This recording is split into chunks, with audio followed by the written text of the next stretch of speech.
Bine ați venit, dragilor, din Zodia Fecioară, oriunde v-ați afla. Sunt încântată să fim din nou împreună la o nouă lectură pentru perioada 2 până pe 8 februarie, așa că dacă aveți nu doar soarele, ci și poate luna, Venus sau ascendentul în Zodia Fecioară, aceste mesaje de asemenea pot fi relevante pentru voi. Trebuie să vă reamintesc că este o lectură generală pentru un colectiv larg, așa că luați din lectură doar ceea ce voi simțiți că rezonează.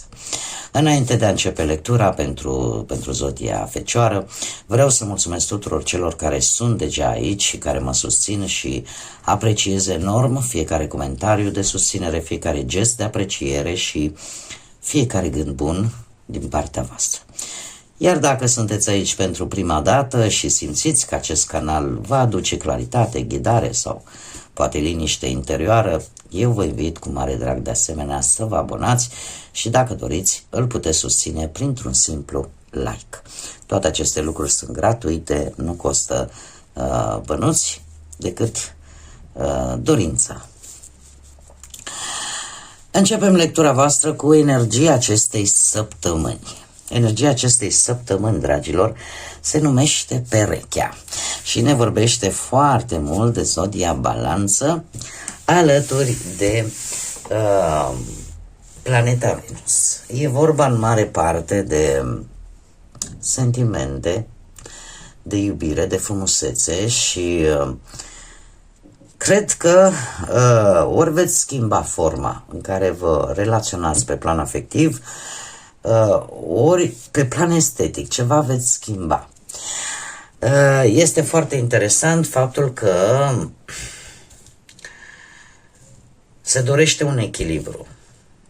E ca și cum te oglindi în celălalt, mai ales pentru cei care sunteți deja într-un cuplu. E vorba foarte mult de cealaltă jumătate, e vorba foarte mult de relația în sine, pe plan sentimental în mare parte. Este aș spune că este acel arhetip în care te poți proiecta în cealaltă persoană. E ca și cum încercarea asta de a găsi acel ideal sau acea situație ideală sau acea relație ideală. Și nu e de mirare pentru că întreaga energie a lunii, cel puțin din punct de vedere astrologic, a lunii februarie pentru toată lumea este aceea de a idealiza lucrurile, persoanele, situațiile. Pentru voi aș spune că veți încerca să vă înconjurați așa de persoane pe care poate că unii dintre voi le-ați ales în funcție de ceea ce vouă vă lipsea. Și e posibil să apară acea idee pur și simplu de a te vedea pe tine prin ochii altor persoane. Iar în felul acesta, unii dintre voi își vă dați seama, poate că au greșit. Atunci când poate ați da vina pe altcineva, atunci când ceva v-a nemulțumit. Știu că poate unora le vine greu să accepte un adevăr și nimeni nu condamnă acest lucru. Dar știți ce e mai interesant? Că mie nu-mi place să vă mint. Iar dacă o anumită carte vine cu o anumită energie, eu nu fac altceva decât să vă spun acea energie. Este o săptămână în care e posibil să vedeți în oamenii din jurul vostru sau în anumite situații lucruri pe care ori n-ați vrut să le vedeți până acum, se vor oglindi situații, persoane, caractere în ceilalți, dar care ție îți vor pune niște semne de întrebare. De ce? Pentru că sunt situații similare în care tu ai mai fost pus cu alte ocazii și în care poate n-ai realizat sau nu ți-ai dat seama că de fapt e posibil să fii avut și tu o parte de vină. este acea oglindă care îți arată de fapt unele lucruri pe care mulți dintre noi refuzăm să le vedem pentru că nu ne plac, dar care fac parte din caracterul nostru. Așa că este într-adevăr o energie practic de echilibru, pentru că zodia balanță este o zodie care caută acest echilibru. Este atributul cel mai notabil pe care îl are această zodie. Bun, mergem mai departe. Haideți să vedem ce ne spune și tarotul. Ce vine pentru dragii mei din Fecioară în săptămâna 2 până pe 8 februarie?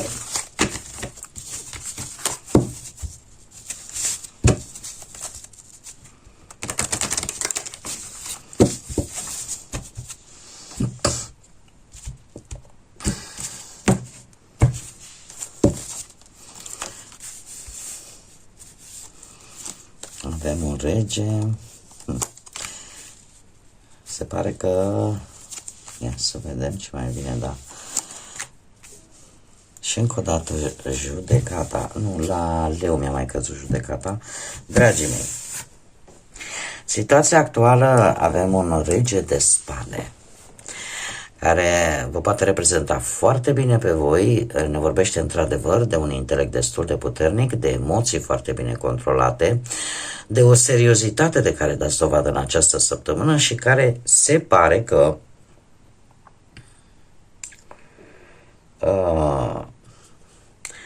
o să vă influențeze foarte mult deciziile. Asta cu precădere, mai ales pentru cei care aveți un ascendent în zodii de aer, Gemeni, Balanță sau Vărsător. Per general așa putem vorbi de o energie cu care veți avea de-a face și care își va impune punctul de vedere într-o modalitate foarte dură, dar foarte hotărâtă. E ca și cum ai zice, pur și simplu nu ai ce să faci.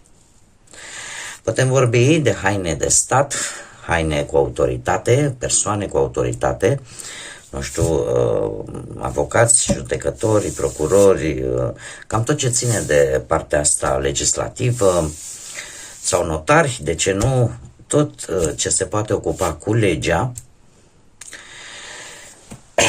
sau poate chiar voi. Da, sunteți într-o postură înaltă în care voi aveți, ca să zic așa, rolul de decidenți, de cei care decid, și o veți face destul de mare grijă să nu o faceți prea excesiv totuși și să uitați că totuși există sentimente și în ceilalți. De aici se vede și această energie de oglindire. Știți, mergem pe premiza aia era vorba aia din bătrâni. Ce ție nu-ți place, altuia nu-i face. Da? Privește-te sau încalță-te cu pantofii altuia ca să vezi exact ce simte celălalt. Poate să fie și asta. Nu vreau să supăr pe nimeni, aici fac o mică paranteză, nu vreau să supăr pe nimeni, dar nu-mi place nici să vă vând gogoși. Dacă tot mă ocup de acest lucru, vreau să o fac într-un mod cât mai serios și dacă sunt mesaje care e posibil să nu vă placă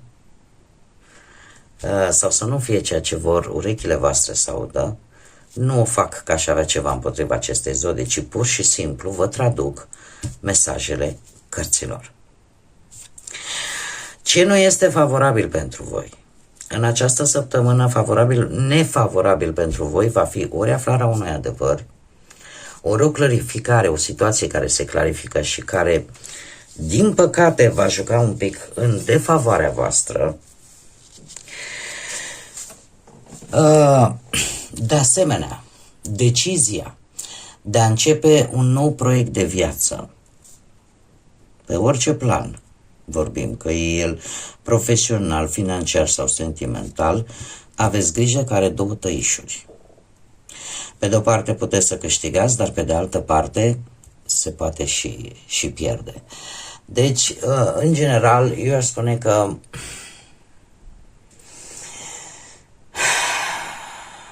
nu e o săptămână tocmai ok ca voi să luați decizii bazându-vă doar pe rațiune sau doar pe logică. Pentru că probabil nu vor fi cele mai inspirate. În schimb, ce este în favoarea voastră? Un cavaler de cupe.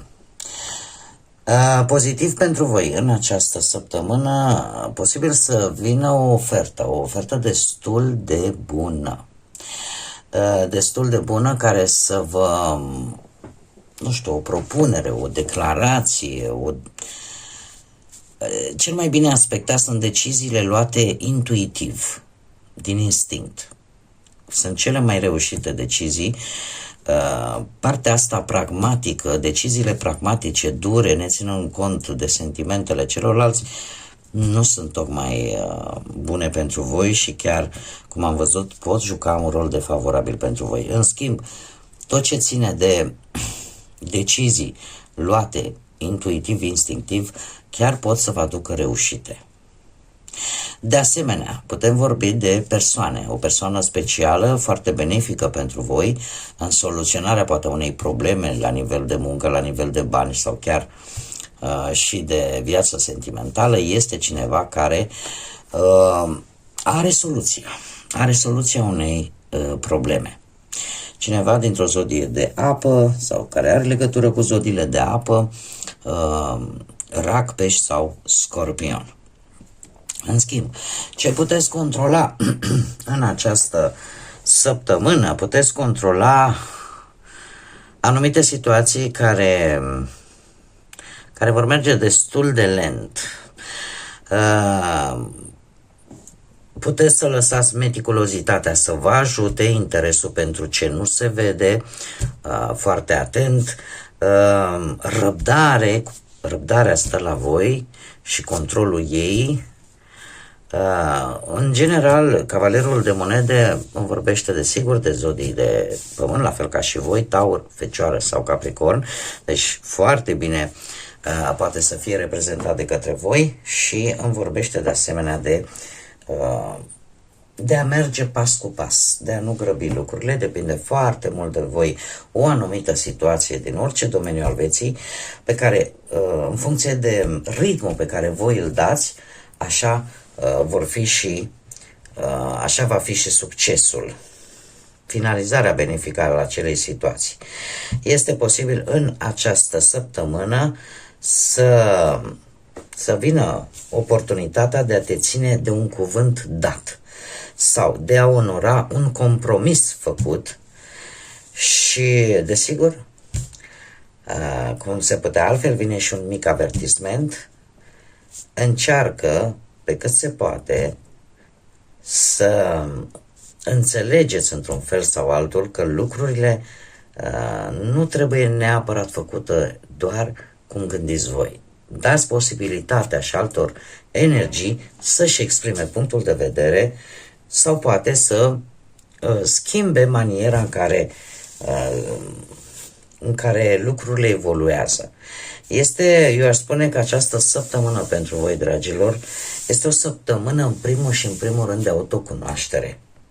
De a vă da exact, e ca și cum viața vine și spune: uite, îți dau niște experiențe în așa fel încât tu să te recunoști pe tine, să vezi unde trebuie lucrat, în așa fel încât pe viitor lucrurile să funcționeze într-o manieră mult mai bună.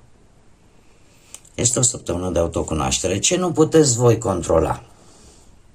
Și avem arcanul major judecata, unul dintre cele 3 arcane care guvernează luna februarie și care ne vorbește foarte mult de luciditatea judecății, de renaștere, de iertare, atât pe voi cât și pe ceilalți.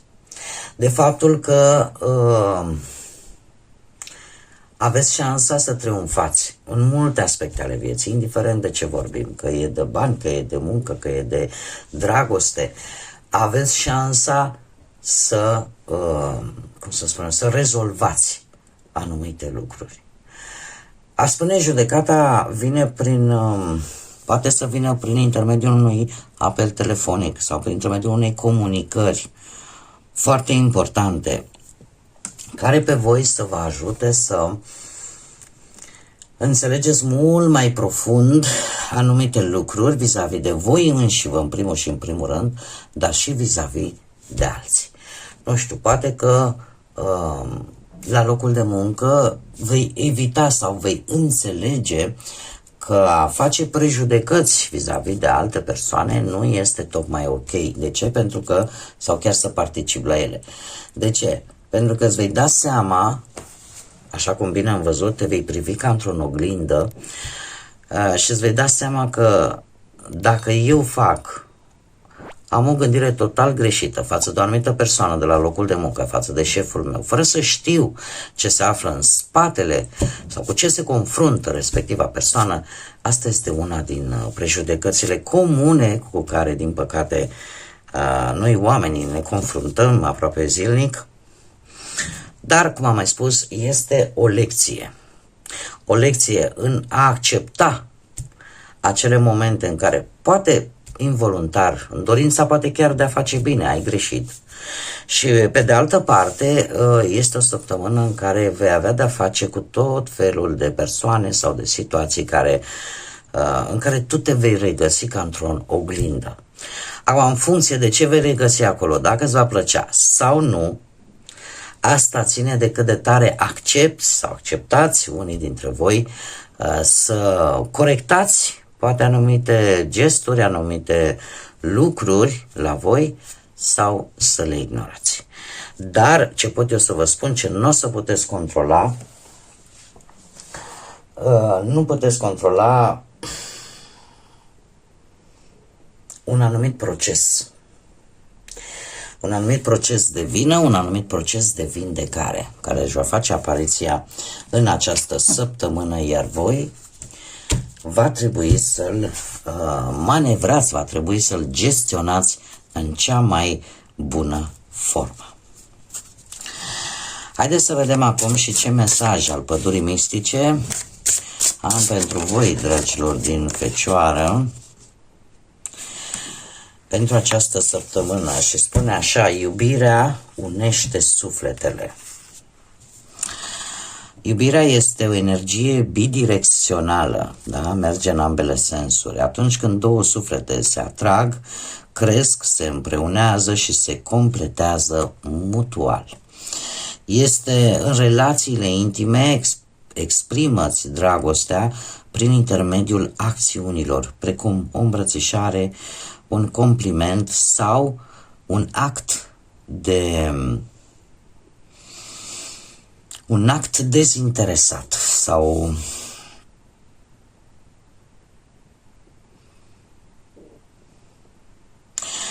este mai așa, mai pe scurt, mai pe înțelesul tuturor.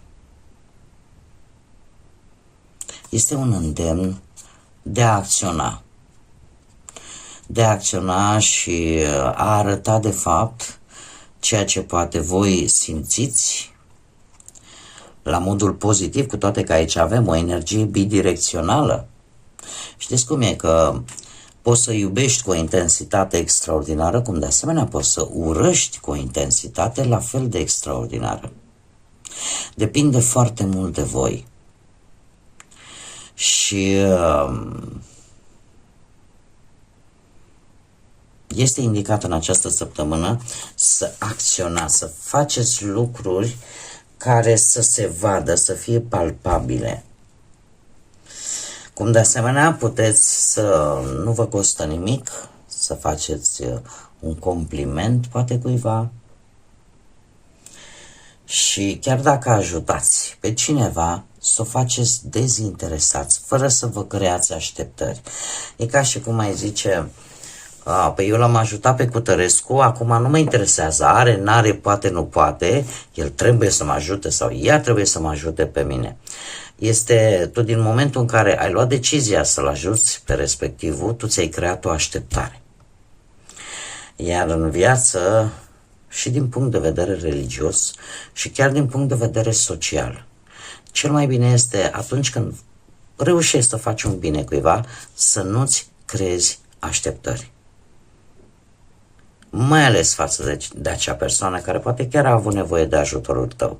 Este, și trebuie să vă spun cu certitudine, experiența mea de viață o confirmă, faptul că de câte ori faci un bine și nu-ți creezi așteptări vis-a-vis de acea persoană, de fapt sprijinul și ajutorul îl vei primi din cu totul și cu totul altă parte, de unde nici nu te aștepți. Pentru că știți cum e, universul, divinitatea le vede pe toate și atunci când ai cea mai mare nevoie, cu siguranță va fi acolo să te sprijine, chiar dacă acel sprijin nu vine de la persoana pe care tu, poate la un moment dat, i-ai întins o mână de ajutor și cred eu că despre asta e vorba. Dacă nu ne creăm așteptări, atunci putem să nu ducem ura sau neînțelegerile la un nivel mai superior și atunci lăsăm la latitudinea divinității, la latitudinea universului să ne ajute atunci când și noi la rândul nostru vom avea nevoie. Bun, dragilor, cam atât am avut pentru voi pentru această săptămână. Trebuie să vă spun că este o săptămână de experiențe foarte multe interne, de o înțelegere mai bună a voastră ca și energii, ca și persoane, ca și caracter. Și eu zic că este un moment prielnic ca voi în primul rând să vă cunoașteți mai bine și dacă este necesar, poate să aduceți îmbunătățiri în ceea ce vă privește felul în care voi percepeți viața sau valorile pe care voi le aveți. De la mine aceasta a fost lectura pentru voi, așa că dacă energia, mesajele, modul meu de a face lectura au rezonat cu voi, mă bucur că sunteți aici și dacă nu este așa, atunci nu uitați, fiecare are libertatea de a alege ce fel de conținut își dorește să urmărească. Eu oricum o să mulțumesc tuturor celor care aleg să fie aici alături de mine. Vă urez tot binele din lume, multă energie pozitivă, echilibru și pace interioară. Așa că până la o nouă lectură, când ne vom revedea, ca de obicei, să fiți iubiți, dragilor.